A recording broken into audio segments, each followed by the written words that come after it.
Será que você sabe escolher a corretora que você vai colocar o seu dinheiro para investir? Será que você precisa necessariamente só usar uma? Existem várias dúvidas ao longo desse caminho e eu, Leonardo Livio, estou aqui justamente para falar um pouquinho sobre isso.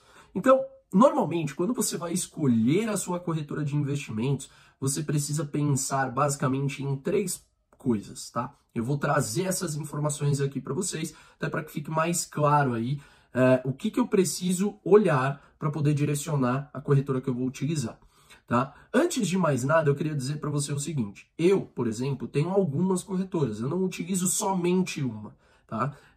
Então, claro, não faz sentido usar mais que 3, 4, 5, sei lá, corretoras, mas você pode ter ali 2 ou 3 corretoras diferentes, tá bom? Essa é a primeira dúvida que eu já queria deixar claro para você. Agora, primeira coisa que você precisa olhar é a infraestrutura. E aí, quando eu falo de infraestrutura, eu estou falando de tudo aquilo que a corretora é e ela pode te oferecer como infraestrutura para você utilizar. Tá? Então, por exemplo, número de clientes, tradição no mercado, se tem registro na CVM ou não, na Anbima, se está regulamentada, quem que está por trás daquela corretora, qual que é a empresa, quem são os acionistas. Exemplo, a XP, ela é parte XP, parte Itaú, né? Você tem o BTG, né? Você tem a corretora da Orama. Então, quem que está por trás dessas corretoras? É sempre importante você ter essa visão, tá? Para você saber se a corretora está indo bem ou não, né, no mercado. Quantidade de clientes que ela tem, a tradição que existe no mercado, isso tudo é uma questão muito importante, tá? O que mais que você precisa olhar de infraestrutura? De infraestrutura, eu diria para você olhar também quais são as bases de ofertas que essa corretora possui. Então, por exemplo, renda fixa, ela tem muitos produtos de renda fixa, então vai ter basicamente o Tesouro Direto, que é básico para toda corretora, mas e os CDBs, as LCs, os produtos que essa corretora possui? Será que é uma vasta lista de opções ou não? É bem curtinha, né? Para multimercado, por exemplo, fundos, será que ela tem acesso aos melhores e maiores fundos do mercado? E aí, obviamente, a questão do home broker, se é um home broker mais didático, se é um home broker profissional, se é um home broker que você tem ali basicamente o que você precisa para utilizar, para investir em ações, em renda variável, etc. Né? De infraestrutura, a última coisa que eu olharia é a questão do aplicativo, né? Se ele é um user-friendly, se você consegue utilizar esse aplicativo de forma tranquila, se você consegue se adaptar e etc. Beleza? Então, como infraestrutura, eu acho que as principais coisas são essas, tá? E aí, obviamente, as maiores corretoras, elas vão ter, né, por questão de marketplace, que elas são de produtos de investimento, uma gama maior de produtos para oferecer para vocês. Beleza?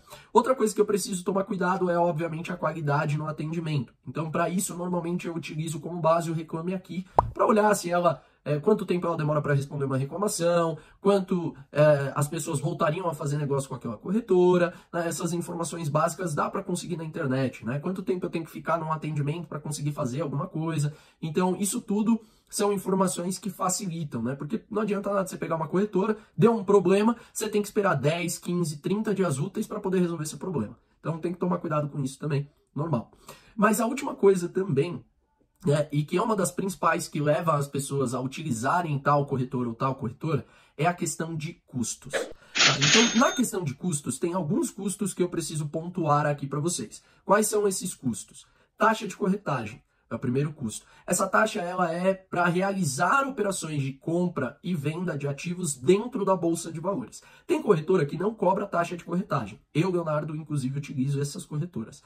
Taxa de custódia é a taxa cobrada para você manter os seus ativos, o seu dinheiro investido lá naquela corretora. Exato, tem corretora que cobra esse valor. Então é bem importante que você se atente a isso. E taxa de TED.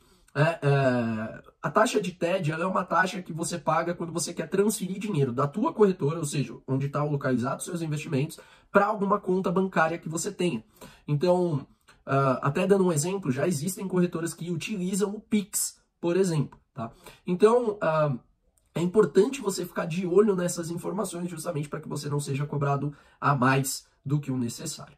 Beleza? Alguma outra taxa de abertura, manutenção de conta, que é muito raro, mas é importante ficar atento, tá bom? Então, isso é o que você deveria se preocupar na escolha da tua corretora. Fechado? Qualquer dúvida, deixa aqui nos comentários, chama o consultor, manda um sinal de fumaça, qualquer coisa do gênero, a gente tá aqui para te ajudar, beleza? Um abraço.